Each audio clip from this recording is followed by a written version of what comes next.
It has been a very long time.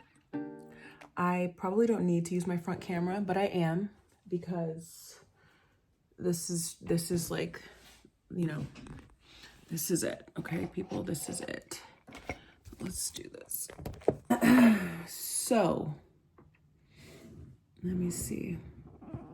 Will we sit properly here? Yes. Should I put my seat down? Anyways, it has been a long time since I have filmed a video at all. And I've been thinking about it, you know, definitely been thinking about it, but I'm also pregnant, quite pregnant. I will be 29 weeks in a few days, which is in the 7th month, I think.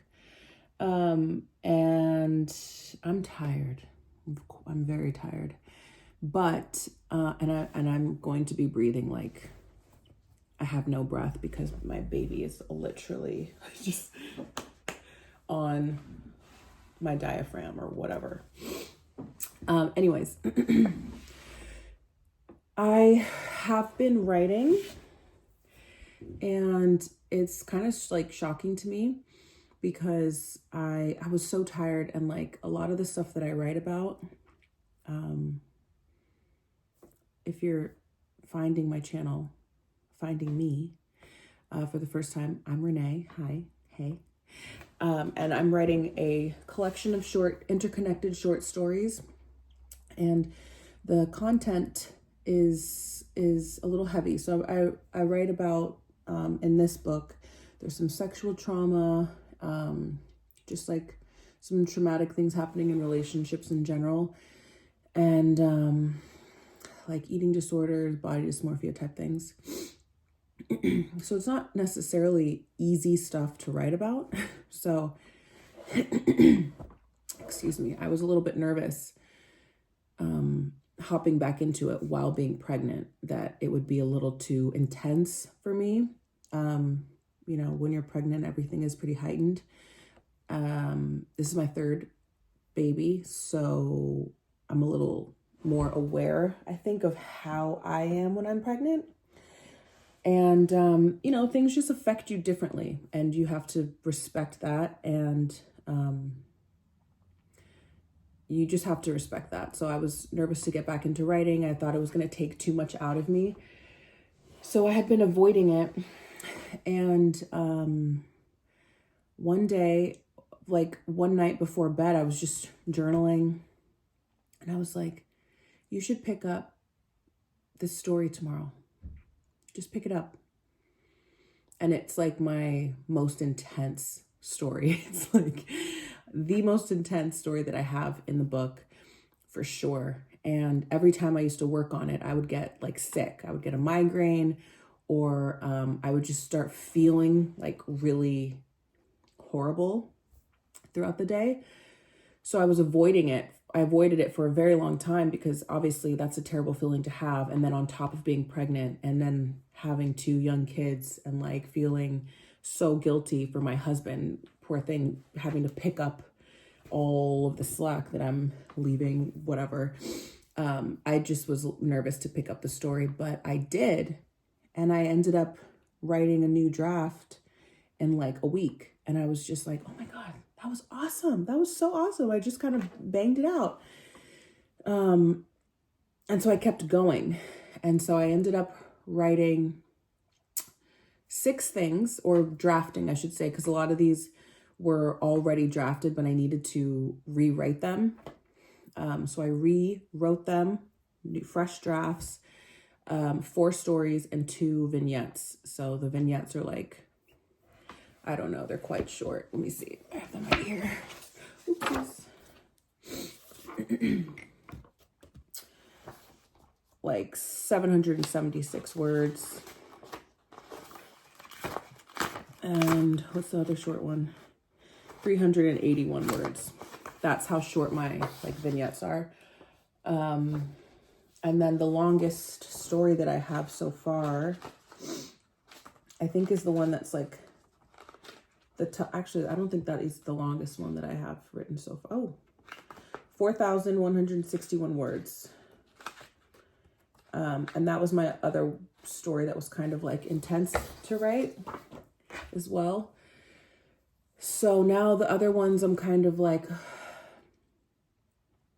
slogging through. Whatever, it's gotten hard.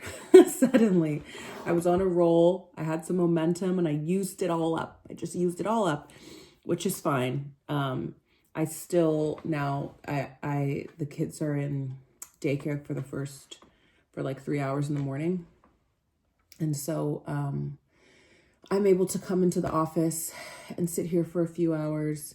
And my husband now, I mean, God bless him, I used to take the kids in the morning because he has like a very involved morning routine, which is totally fine. And that's the way that we would do it. And I didn't mind it. He, that was just the way we did it. I got the kids in the morning. He would do his routine, and then we would switch at some point, or I would take them or whatever to school. But since I've been pregnant, it's like, sometimes you just don't sleep, whatever. If you've been pregnant, or if you've known anybody that's been pregnant, it's very tiring. And even if you do get a good night's rest, it doesn't feel like it. So having the morning to like wake up and not have to deal with anyone is beyond helpful. It's like, I'm so grateful for this, for the mornings. But yeah, so I try to take the beginning of the mornings whenever I do get in here to just write. And I've started trying to also implement like some,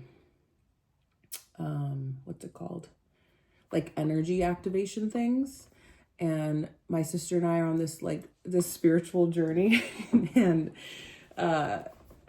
it's so fun. It's so fun. I feel like a crystal lady. I have all these crystals. I mean, I've always liked crystals and things and like learning about them. But now I'm like, oh my God, you can actually really use these things. Like, let me figure out how to use these things. And so I'm trying to figure out how to use these things. And also figuring out the chakras and all these different, it's like a whole different world, And so that's been really fun.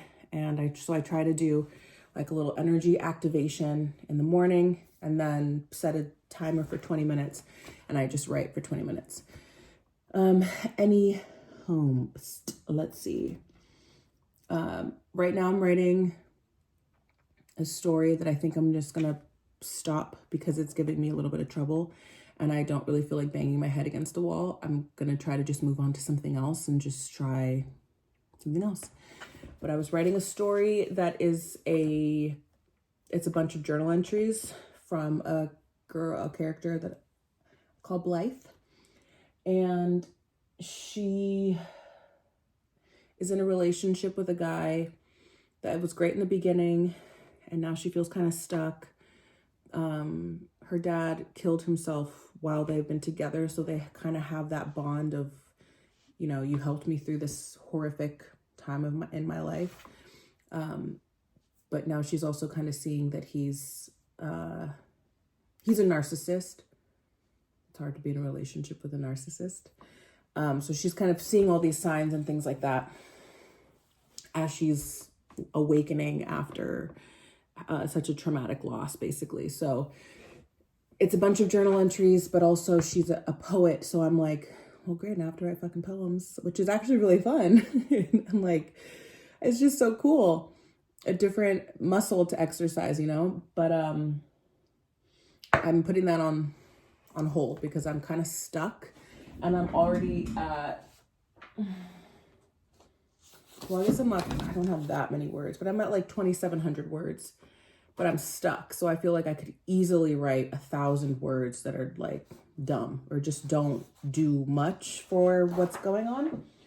So I decided to pause because, like I've been saying, every ounce of energy that I have is crucial. So, yeah. Now I think I have 2 stories. I have 2 stories that I want to work on that are relationships between sisters. And one of them was a play that I wrote in college for my playwriting class. And I was an English major. I went to LMU and I took a playwriting class. And it was like the coolest thing. It was the coolest thing ever. And for our final, we had to write 1 act of a play. And so I wrote, my act was about 2 sisters. One had a drug problem. The other one was kind of like, you know, straight and narrow, whatever. And that one was engaged. And her sister needed to come and stay with her because she was having problems, whatever. And then that sister ends up seducing the husband or the fiance. And, you know, drama ensues. And so I remembered I wrote that story and I was like, that would be fun to like update or, you know, play with now. So I am trying to do something with that one. Then I have another story with sisters and I just don't know exactly what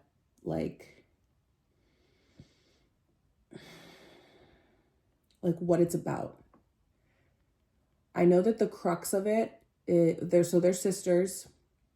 They're mixed race, and so one of them like pulled more white than the other, which is something that you will hear in that like community. If you're not mixed or black or whatever, you probably have never heard this, but something that I've heard often in my life, not in regards to me, but just in general. And I just think that's such an interesting concept, you know, to have sisters and to be treated differently because one pulled more white than the other. And so I feel like that's kind of just what it's about. And then I'd need to focus less on like a plot, which is kind of how I write anyway. Like I don't necessarily come up with the ideas first, or like it would be cool if this storyline happened and like then fit people into it. It's more like I come up with these people and be like, and think about, well, what would be happening to them kind of thing. So, and why. So I think I may just start writing. I have a little bit and it's just so chaotic and I think it's hilarious and sad. So I think I might just try to play around with one of those today. Okay, let's catch our breath. Anyways, I will continue to update as I see fit. And I hope that this is the beginning of me. Well, I don't need to hope because I'm in control of whether this is the beginning of me coming back and like starting to film stuff or not. But I'm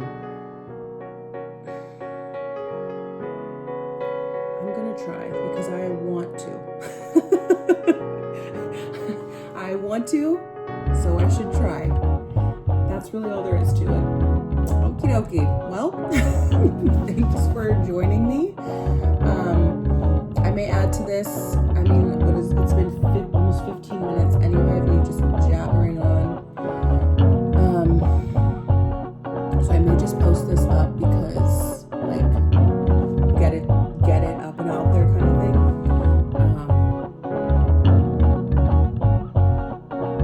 Just start, right? You want to do something, just start. It doesn't have to be perfect. It doesn't have to be anything. It just needs to be a start. And that's literally what this video will be. It'll just be a start. So